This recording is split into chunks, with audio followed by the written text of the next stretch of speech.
The desert still held the night's chill when the first light touched the cliffs above Blind Frog Ranch. Morning crept slowly over the winter basin, brushing the sage and stone in pale gold. Dew shimmered on the iron fences that framed the property, and a distant coyote's call lingered like an unanswered question. For months, the team had dug deeper, chasing the shifting veins of legend through mud, stone, and fear. Beneath the familiar rust-colored soil lay something that resisted both explanation and intrusion. Each season of discovery only unearthed new dangers. The land, it seemed, was never finished speaking. Chad Ollinger stood at the edge of the main pit, the wind teasing dust around his boots. Below, the excavation site was a maze of scaffolding and pumps, their metallic bodies glinting in the dawn. He had watched this place evolve from a hopeful dig into something else entirely, a living riddle carved into the bones of the earth. Season 4 had begun as the others had, with confidence, technology, and the lure of buried gold. But it had become something darker. The air carried it, an unspoken tension, an unease that settled into the men like silt in stagnant water. Each discovery promised revelation, and yet each answer deepened the mystery. The cavern beneath the river weeks earlier, they had followed a new geologic scan that hinted at a hollow beneath the subterranean river. The readings had been impossible, an open void extending farther than the senses could trace. The divers went first, descending into freezing water clouded with silt and algae. Lights flickered in the murk, swallowed by the depths as if consumed by a living thing. Chad watched their progress from the monitors, the static-laced feed jittering in pale blue light. Then one diver's camera caught something. An archway, unnaturally smooth, etched with parallel grooves like claws or chisel marks. Beneath it, the floor gave way to an abyss. When the diver moved closer, the current pulled him sharply sideways, as though the water itself resisted intrusion. He was hauled up moments later, shivering and breathless, unable to explain what he had felt. The data from his suit showed pressure anomalies, fluctuations no current model could justify. They sealed the entrance that night, not from fear, but from the sober awareness that Blind Frog Ranch did not reveal its secrets easily. That cavern became a ghost in their logs. It remained there, beneath the surface, silent and waiting. The bead and the bony in late summer. The team uncovered a small chamber beyond the mine tunnel, a place that smelled of copper and earth. Inside lay fragments of stone beads, smoothed to a glassy sheen, and a partial skeleton buried face down. The bones had been arranged with careful precision, as if laid to rest by deliberate hands. The geologist, Eric, cataloged the find as ritualistic, possibly connected to ancient migration routes. Yet something about the chamber's geometry defied simple classification. Its angles followed no natural fracture lines. The measurements aligned with nothing on the surface, nothing human. As Chad documented the discovery, he noticed a fracture in one of the walls. Beneath a thin crust of rock, a shimmer of metallic green caught his eye. It wasn't gold. It was something else, translucent, almost organic in texture. When he touched it, a faint vibration passed through his glove, a hum like the thrum of distant machinery. By the next morning, the substance had hardened to dull stone, as though the earth had reclaimed it. The sample jars they filled that day all showed the same pattern. The mineral refused to stay where it was when exposed to air.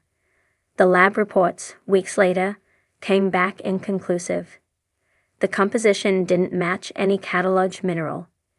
It carried isotopic ratios associated not with Utah, but with meteorite fragments. It made no sense. Nothing at Blind Frog Ranch ever truly did. The smoke from autumn arrived with storms.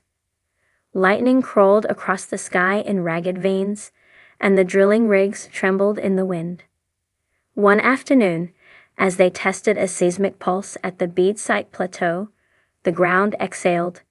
Smoke, thick and sulfurous, rose from fissures that hadn't existed minutes before. The air filled with the acrid scent of burnt metal and ozone.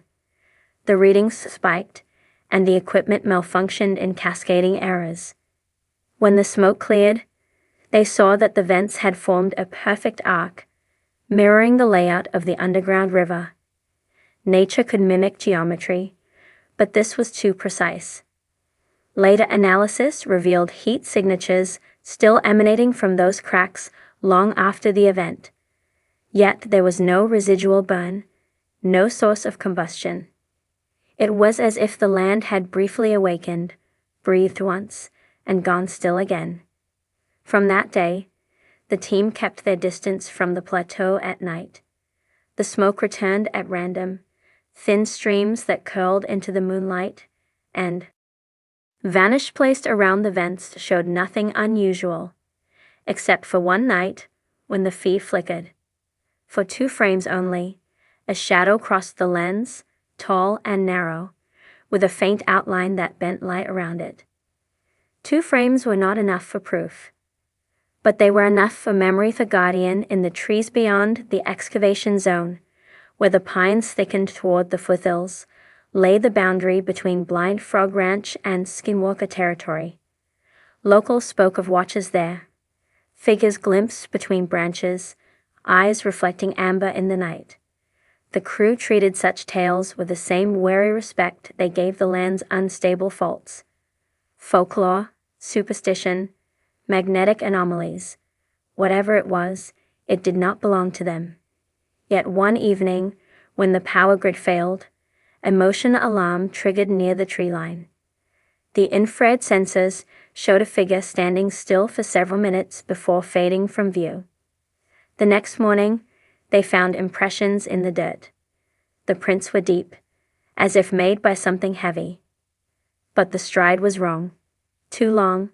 The angles unnatural. Soil samples around the tracks were magnetic.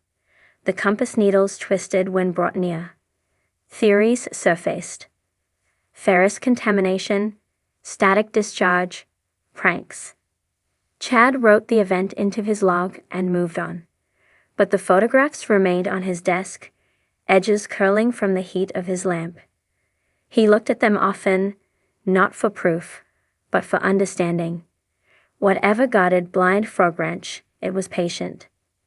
The lake beneath the lake. 4th season's most perilous moment came at Calamity Lake.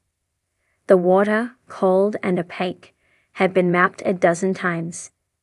Still, sonar revealed a second void beneath the bedrock. A lake beneath the lake. The team believed it could connect to the Keyhole Cavern, found earlier that year. Prepared the dive himself. The others protested, but he knew the danger was his to shoulder. With the winch set and line taut, he descended into the green-black world below. Deeper he went, the quieter everything became. Even his heartbeat seemed to slow, muffled by pressure and silence. The silt danced around his light in a slow, hypnotic spiral. At 50 feet, he saw the fissure, a narrow slit in the rock, glowing faintly as though illuminated from within. The beam from his headlamp dimmed, struggling against the light that already filled the water. He reached toward it, and the glow pulsed. The rope jerked above him, once, twice, hard enough to bruise his shoulder. He looked up, expecting to see the surface, but there was only darkness.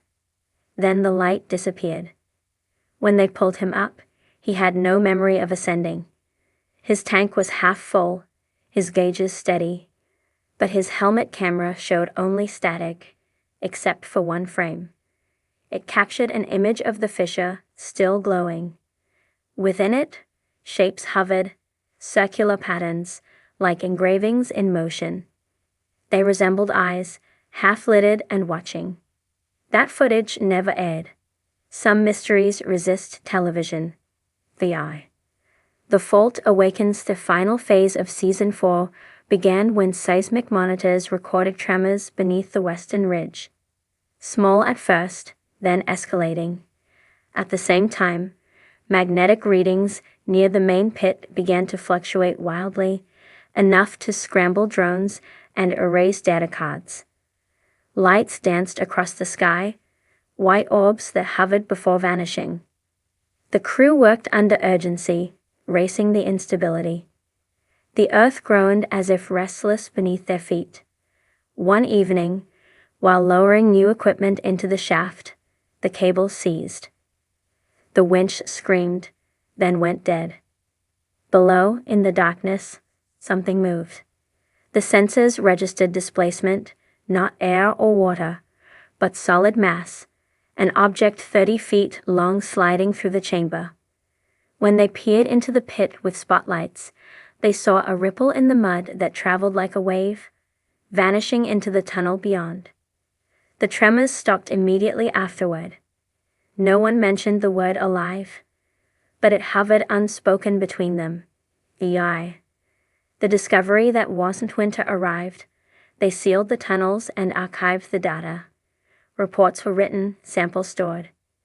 The funding board demanded results, but Chad knew what they had found was not measurable by charts or assays. The true discovery of Season 4 was the pattern. Every fault, every vent, every cavern aligned to a single axis that intersected the riverbed. When plotted on the map, the shape resembled a serpent coiled upon itself, its head marked by the site of the first dive.